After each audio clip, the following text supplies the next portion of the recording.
Assalamualaikum warahmatullahi wabarakatuh. Perkenalkan, saya Nuzula Salsabila Sofianingrum, perwakilan dari kelompok 5 yang akan menjadi moderator dalam presentasi kali ini.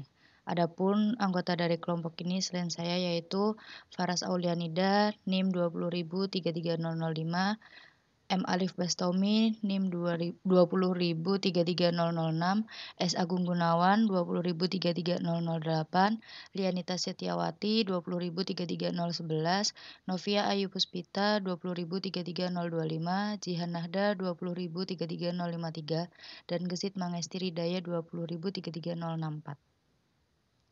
Pada kesempatan ini kami akan mempresentasikan tentang jurnal Fungal Spoilage in Food Processing.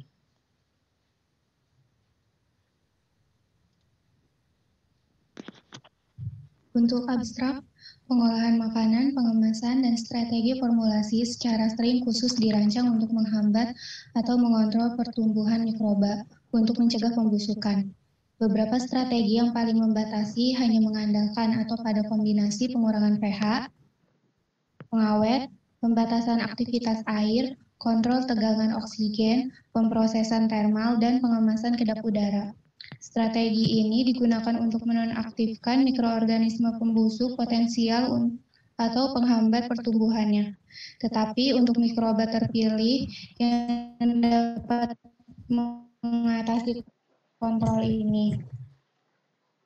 Kurangnya kompetisi dari mikrobiota latar belakang tambahan membantu memfasilitasi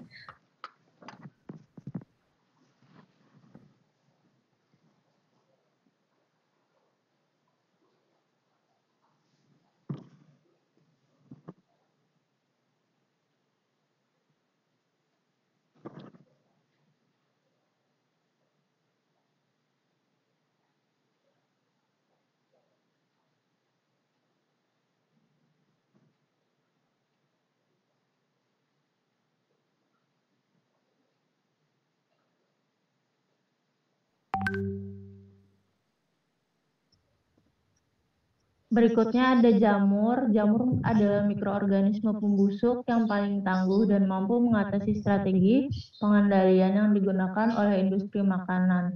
Beberapa jenis jamur diketahui bertahan di bawah kondisi fisiokimia yang paling ekstrim sebagai pengatur pemrosesan termal yang digunakan dalam produksi makanan komersial. Jamur dapat menyebabkan pembusukan pada produk yang diyakini tidak mendukung pertumbuhan.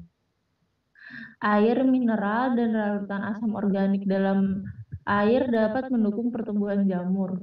Produk yang diasamkan dan mengandung asam organik yang dapat mendukung pertumbuhan jamur. Mikotoksin dianggap sebagai bahaya kimia, tetapi dicirikan terutama oleh pembentukannya di pertanian mentah.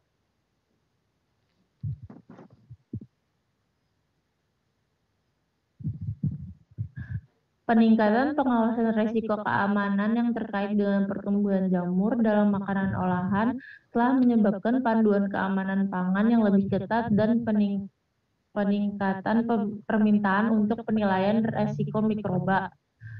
Mungkin contoh paling awal dari teknik pemrosesan komersial yang dirancang untuk mengendalikan mikroorganisme pembusuk adalah metode pengalengan penangas air yang dipelopori oleh Nicholas Appert pada akhir 1700-an untuk digunakan oleh orang Prancis.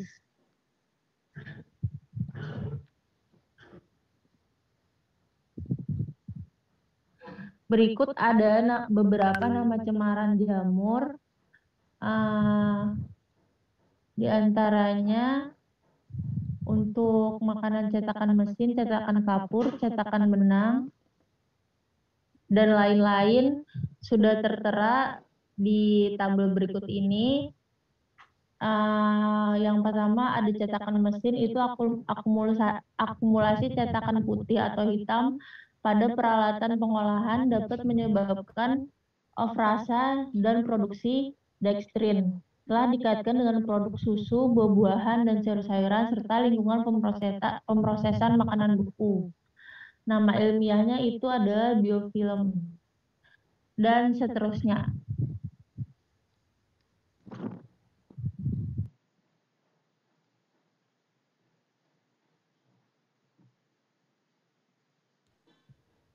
Lanjut, peluang dalam produksi makanan dan lingkungan pengolahan. Sebagai akibat dari struktur dan metabolisme jamur, organisme ini beradaptasi dengan baik untuk berkembang biak dalam lingkungan produksi makanan dan di dalam produk itu sendiri. Komponen infrastruktur pengolahan makanan dari peralatan dan bahan kemasan hingga pengolahan air dan sistem sirkulasi udara telah dikaitkan dengan insiden pembusukan dalam berbagai produk.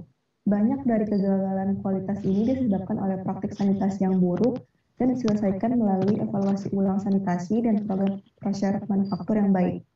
Catatan pemantauan untuk pengecekan kebersihan dan perhitungan jumlah yeast dan jamur secara keseluruhan atau indikator lain di lingkungan atau produk jadi berguna untuk menilai kemanjuran program prasyarat ini.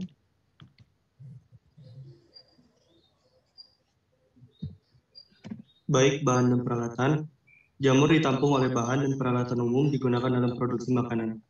Organik berpori bahan masih digunakan secara luas terutama di kontainer pengiriman sekunder, yaitu palet kayu atau peti untuk penyimpanan dan pengisi kertas karton dan lembaran slip. Bahan karton dan kertas yang digunakan dalam kemasan atau pengiriman juga merupakan tempat persembunyian yang terkenal untuk spora jamur. Peralatan sementara atau yang dipasang kembali seringkali memiliki desain yang buruk dan mengintegrasikan bahan konstruksi yang sulit dibersihkan dan dapat menampung jamur pembusuk. Meskipun peralatan ini dapat digunakan jarang atau hanya sementara di seluruh fasilitas seperti menggunakan selotip untuk menempelkan atau menahan sementara barang-barang di tempatnya. Semua kegunaan mewakili pengenalan kontaminan potensial yang tidak perlu dan biasanya terkait dengan kegagalan tambahan dari yang lain program prasyarat dalam fasilitas.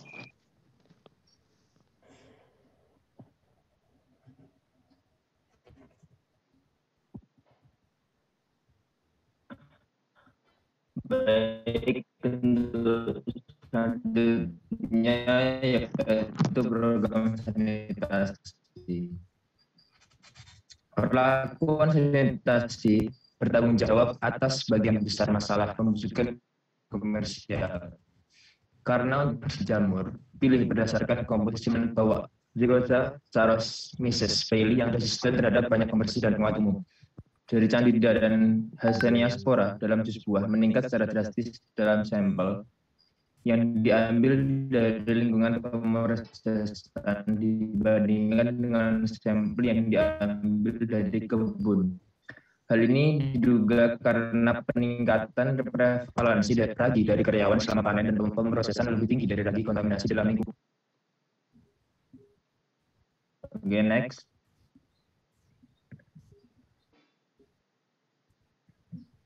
Selanjutnya, udara dan air. Udara dan air di seluruh fasilitas berfungsi secara efektif sebagai vektor penyebaran jamur.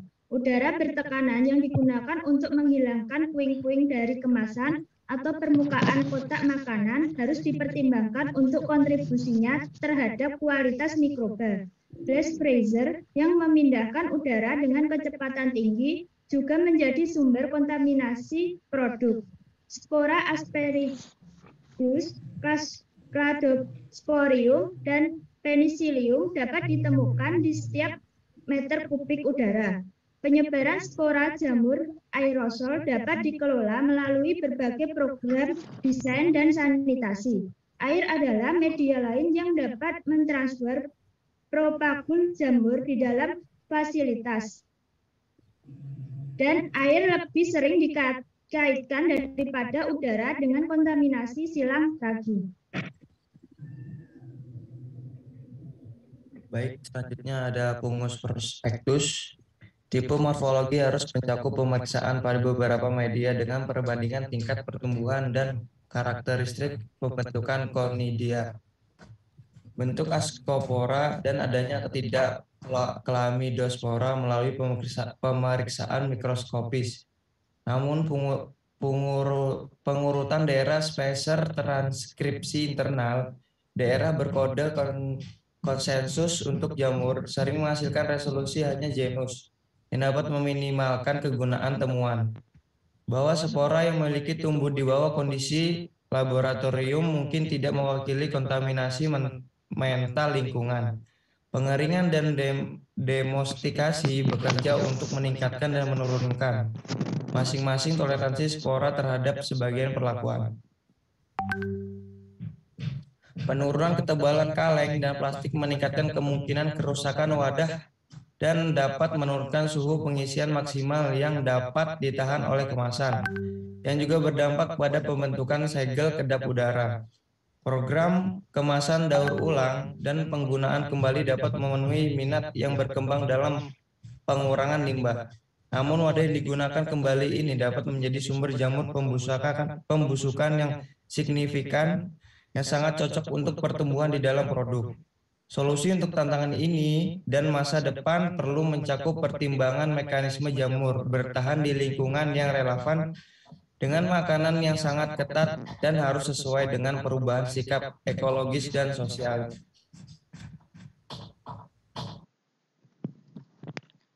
Baik, demikian presentasi dari kelompok 5. Mohon maaf atas kekurangannya dan terima kasih. Wassalamualaikum warahmatullahi wabarakatuh.